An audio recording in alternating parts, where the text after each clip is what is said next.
নমস্কার। আমরা ত্রিপুরা অতিথি অধ্যাপক সংঘ আমাদের নেসলে পিএইচডি ফোরামের একটি শাখা। আমরা আজকের এই সাংবাদিক সম্মেলনে আমরা যারা উপস্থিত আছি, আমি ডক্টর সিদ্ধার্থ শঙ্কর দেব, ত্রিপুরা অতিথি অধ্যাপক সংঘের কনভেনার। আমার সাথে আছেন ত্রিপুরা নেসলে পিএইচডি ফোরামের সেক্রেটারি সুমন আলী আমার বাঁ পাশে, এবং ডান পাশে আছেন বিক্রমজিৎ সরকার আমাদের কো কনভেনার, এবং যোসেন দেববর্মা এক্সিকিউটিভ মেম্বার, এবং মৈত্রিকানন্দ দত্ত আমাদের এক্সিকিউটিভ মেম্বার। তো আজকের এই সাংবাদিক সম্মেলনে আমরা যে বিষয়টি আপনাদের সামনে উপস্থাপন করতে যাচ্ছি সেটি হলো ত্রিপুরার ইউজিসি নির্ধারিত যোগ্যতা সম্পন্ন গেস্ট লেকচারার এবং সরকারি ডিগ্রি কলেজগুলি বর্তমানে আমাদের যে করুণ অবস্থা সেটি আপনাদের সামনে তুলে ধরার জন্য আজকের এই প্রেস বার্তাটি আপনাদের সামনে তুলে ধরার চেষ্টা করছি। উত্থাপিত বিষয়, ত্রিপুরাতে উচ্চশিক্ষার মানের যে অবনতি হচ্ছে ডে বাই ডে। আমরা কিছুক্ষণ আগে আমাদের জেনারেল মিটিং হয়েছে, সেখানে আমরা যে বিষয়টা নিয়ে আলোচনা করেছি তার সারসংক্ষেপ আপনাদের সামনে তুলে ধরছি। আলোচনায় বিশেষভাবে উল্লেখ করা হয়েছে ত্রিপুরা রাজ্যে বর্তমানে যে 28টি সাধারণ ডিগ্রি কলেজ এবং 5টি পেশাগত কলেজ এবং 60টি প্রযুক্তিগত কলেজ যে বিদ্যমান রয়েছে, সেইখানে ইউনিভার্সিটি গ্রান্ট কমিশন যে নির্ধারণ করেছে ছাত্র শিক্ষক অনুপাত, সেই অনুপাত ধরে বর্তমানে প্রায় 2413 জন অ্যাসিস্ট্যান্ট প্রফেসরের প্রয়োজন রয়েছে।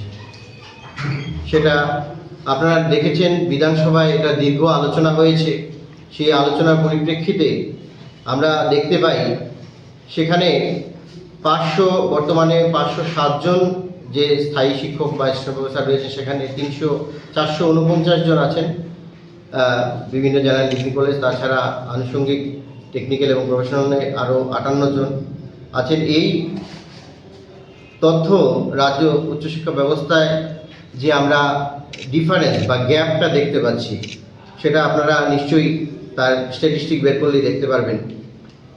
সাম্প্রতিক বিধানসভার যে অধিবেশনে উপস্থাপিত হয়েছে যে তথ্য, গভর্নমেন্ট জেনারেল ডিগ্রি কলেজে 683টি যে স্যাংশন পোস্ট সেখানে পদ অনুমোদিত রয়েছে, সেখানে 234টি পদ শূন্য রয়েছে জেনারেল ডিগ্রি কলেজের জন্য, সেটি শূন্য পদ রয়েছে। প্রফেশনাল কলেজের জন্য 26টি শূন্য পদ রয়েছে, টেকনিক্যাল কলেজের জন্য 46টি শূন্য পদ রয়েছে। বর্তমানে 306টি, যেখানে আমাদের শিক্ষামন্ত্রী ঘোষণা দিয়েছেন 306টি ভ্যাকেন্ট পোস্ট রয়েছে বর্তমানে। অন্যদিকে 732 জন গেস্ট ফ্যাকাল্টি নিয়ে কলেজটা এখন বিভিন্ন কলেজগুলো পরিচালিত হচ্ছে। আপনারা জানেন যে নতুন নতুন কলেজ আমাদের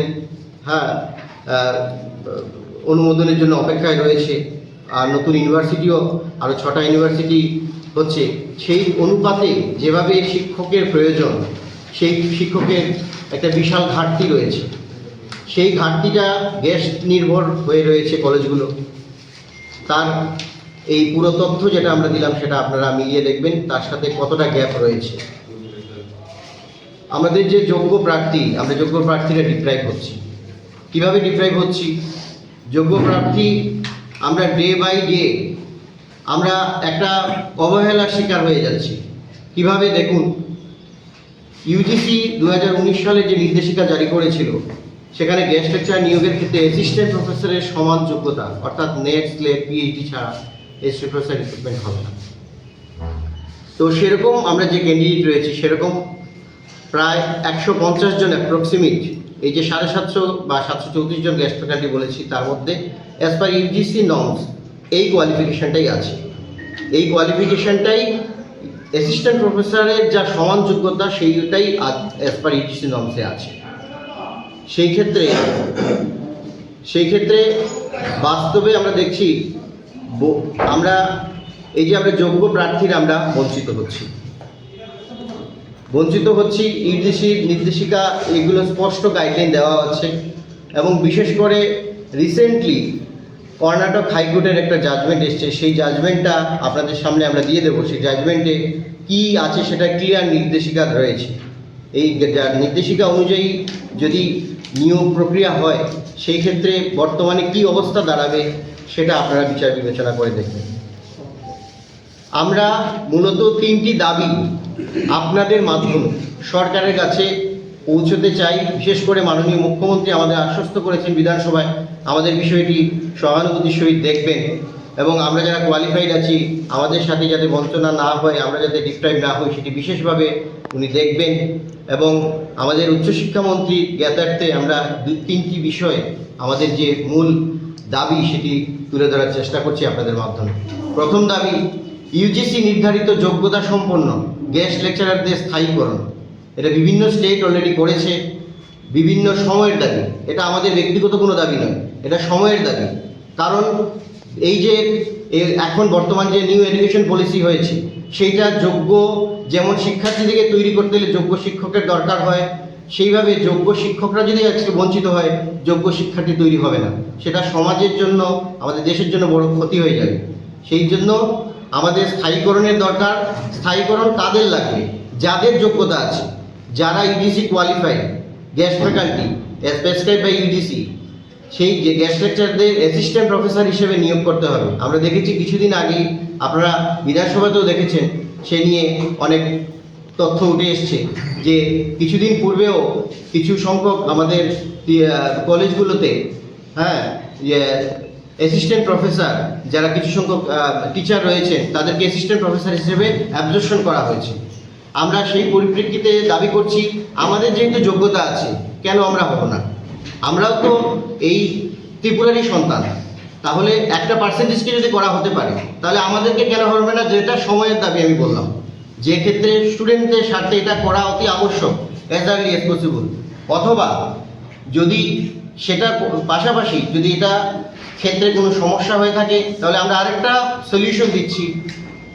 বিভিন্ন স্টেটে এটা করেছে, স্টেট এইডেড অ্যাসিস্ট্যান্ট প্রফেসর হিসেবে নতুন পোস্ট ক্রিয়েট করা যেতে পারে। আপনারা জানেন 200টি আরও নতুন পোস্ট মাননীয় শিক্ষামন্ত্রী ঘোষণা দিয়েছেন, 200টি নতুন পোস্ট ক্রিয়েট হবে। সেখানে এই একটা সুন্দর একটা নাম আমরা দিচ্ছি, আমাদের সম্মানটাও বজায় থাকবে, আর্থিকভাবেও আমরা ক্ষতিগ্রস্ত হব না। সেটা স্টেট এইডেড অ্যাসিস্ট্যান্ট প্রফেসর হিসেবে আমরা এভাবে আমাদের নিয়োগ করা যেতে পারে। এই প্রফেসর বিভিন্ন স্টেট এটা করেছি। 2 নম্বর দাবি, ইউজিসি নির্দেশিকা অনুযায়ী গেস্ট লেকচারদের নিয়োগ। এটা ইউজিসির গাইডলাইনে স্পষ্ট দেওয়া আছে। সেই গাইডলাইন 2019 সালে 18ই জানুয়ারি যেটা দেওয়া হয়েছে, সেটা স্ট্রিক্টলি আমরা বলছি সরকারকে ফলো করার জন্য। কোয়ালিটি এডুকেশন যদি রক্ষা করতে হয়, কোয়ালিফাইড ক্যান্ডিডেটদের ডিপ্রাইভ করে চলবে না। কোয়ালিফাইড ক্যান্ডিডেট যদি কোয়ালিটি এডুকেশনের ক্ষেত্রে মুখ্য ভূমিকা রাখে, এবং তাহলেই এই কোয়ালিটিটা বজায় থাকবে। আর কোয়ালিফাইড, আমরা যারা কোয়ালিফাইড ক্যান্ডিডেট এরা ম্যাক্সিমাম এজ ওভার হয়ে গেছে, দীর্ঘদিন প্রায় 8-10 বছর, কারো 12 বছর 15 বছর ধরে গেস্ট ফ্যাকাল্টি হিসেবে আছি। আমাদের কিন্তু সময়ের জন্য আমাদের দোষ নেই, কারণ কেন বলছি, এই সময়ের মধ্যে যদি এই নিয়োগ প্রক্রিয়াটা হতো, আমরা কিন্তু আজকে এজ ওভার হতাম না। আরেকটা বিশেষ দাবি, যেটা 3 নম্বর পয়েন্টে, ইউজিসি কিন্তু অ্যাসিস্ট্যান্ট প্রফেসর, আপনারা জানেন ইন জেনারেল আমাদের স্টেটের মধ্যে 40 বছর করে রাখা হয়েছে